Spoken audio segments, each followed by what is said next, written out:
So now after 60 days, would I recommend it? Hi everybody and welcome to a new video. I am Melanie Josephine. I am an author and a life coach, and today I would like to talk about 60 days after Vipassana. If you missed the first video, so 60 days ago I recorded a video about my Vipassana experience, Vipassana, the meditation retreat, 10 days of silence. And when I filmed the first video, I did it just one day after I had left the retreat, so my memories were very fresh.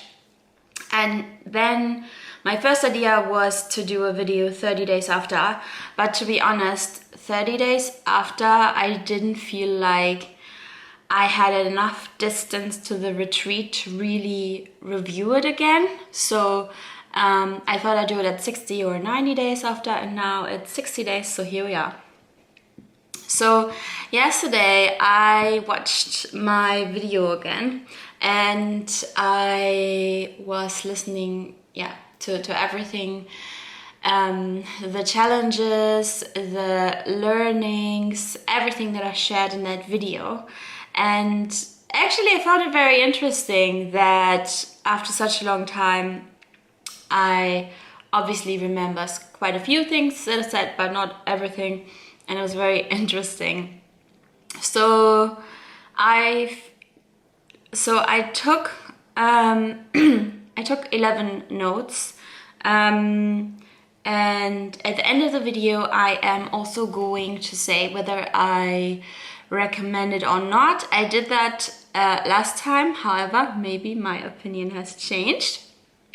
And so here we go. So in my first video I was talking about gratitude and how much more grateful I was for life after the retreat. I must say though, I think I was most grateful for being able to finally leave the retreat and entering into this whole life again that I have. And I must say, my gratitude is the same as before the retreat, and that is not a bad thing. I'm just saying, for me personally, I feel that before and after, I feel the same in the long run. Right after, obviously, I felt these amazing feelings of gratitude for all these little things because I didn't have them during the retreat. However, now it's a bit different. And then in the other video I said that I have never felt as much clarity, that the retreat gave me a lot of clarity, and I still stand by that. That is completely true. I've never felt as much gratitude in my life as I have during that retreat, and it is still, I've written down here, it is still one of my biggest takeaways.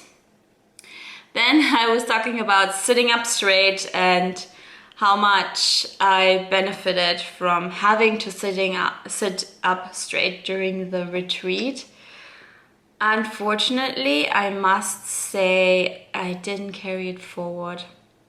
I think probably a big piece of advice, if you want to go on this retreat or any other retreat, I gave the advice in the last video that I think you should write down what your intentions are for the retreat and then see what comes your way. But then with what you're taking from the retreat, if you want to keep those learnings, if you want to bring what you learned into life and make it a practice, you need to make a decision. And I think the reason I didn't carry it forward is because I didn't make the decision to do so. The same goes for coffee. When I left the retreat, I hadn't had any coffee for the 10 days, which made me realize life without coffee is possible. But it was never my intention to completely stop drinking coffee. I just wanted to drink less coffee. And now I would say I drink slightly less, but if I had made the decision to only have one mug a day and stick to it, then that would have been different. So I would say that my coffee habits have improved, but only a little bit.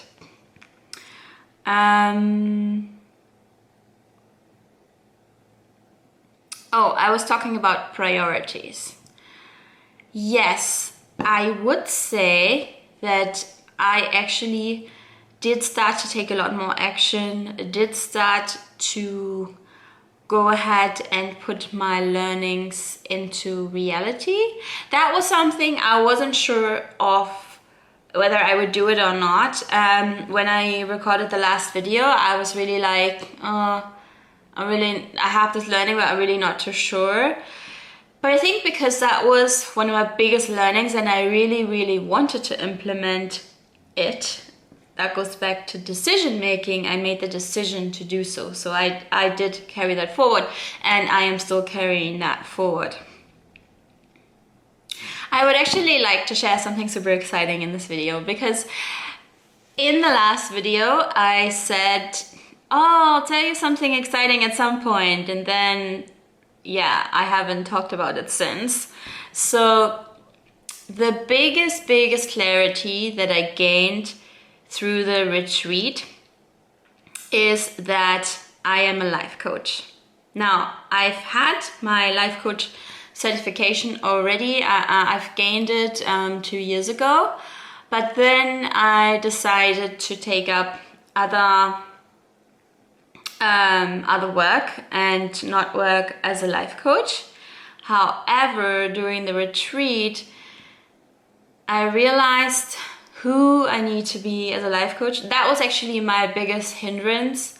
I never knew what niche to pick. I know a lot of people have that issue, but then over time the answer came, and then during the retreat the answer came very, very strongly, and the answer was that I am a coach, I am a life coach who is helping women attract the love they want.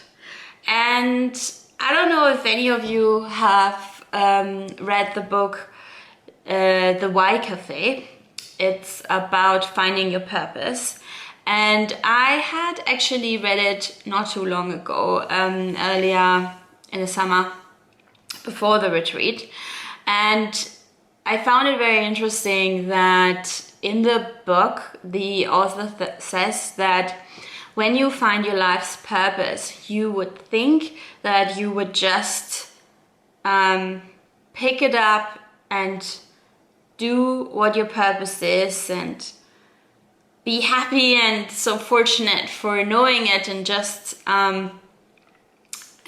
doing that. But the author says, but that doesn't mean that it is easy to do that, if you know what I mean. And when I realized that I should be a relationship life coach, I mean, not a relationship life coach, a life coach who helps women find the right partner, attract the right partner, not find it.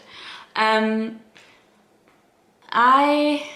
wasn't like, oh, yay, that's what I should do. And I think the reason I wasn't completely on board with the answer that I received from myself is because I didn't want to be one of those relationship life coaches that I didn't like.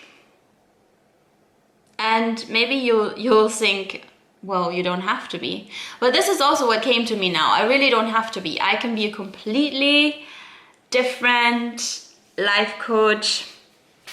But I just felt that this area was kind of not what I wanted to go for, until I realized that this is my calling and this is what I need to do. And this is what I'm really good at. I mean, I've written a whole book about it and I won an award for it.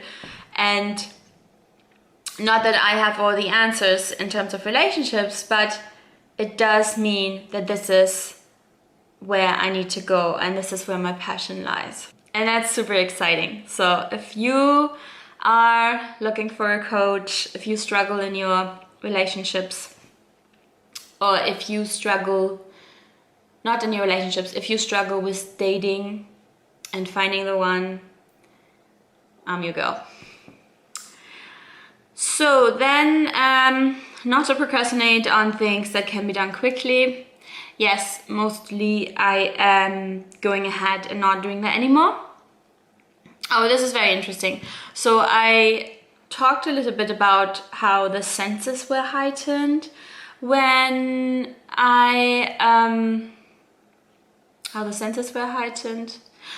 during and after the retreat. However, I must tell you, at least for me, it only lasted for a few days, and that was that. After that, it went away. My senses were exactly the same. I feel like in the first video, but I think also because it was just one day later and I just wanted to get out whatever came to me. But I feel that I didn't actually talk about how hard this retreat was. Maybe not for everyone, but generally speaking, going to a 10-day silent retreat, it was tough. It was one of the toughest things I have ever seen through in my life. I had a lot of moments where I really wanted to go home. I didn't really have any moments where I seriously considered going home, like seriously thought, oh, maybe I should go home tomorrow. I should go and talk to the person who would give me my stuff back and let me out. But no, it wasn't that. I knew I wanted to stay until day 10 because that is what I set out to do. But it was really, really, really tough. I found it was very tough.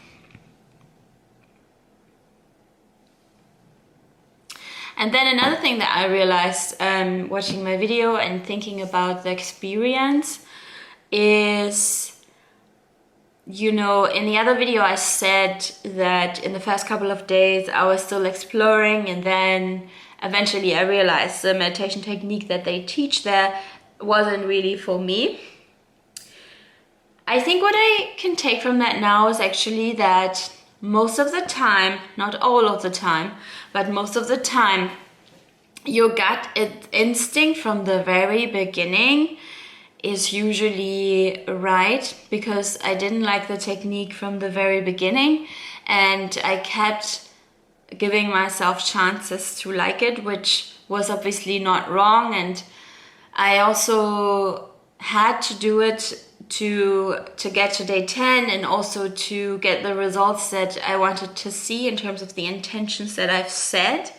However, generally speaking, maybe not for a retreat that I wanted to see through anyways, but for something different where I have to make a decision to go forward or to stop, if in the beginning I can already see that this isn't for me, this isn't going anywhere, then my gut instinct is not going to change his mind, because that's my inner voice, and that is definitely a big learning as well.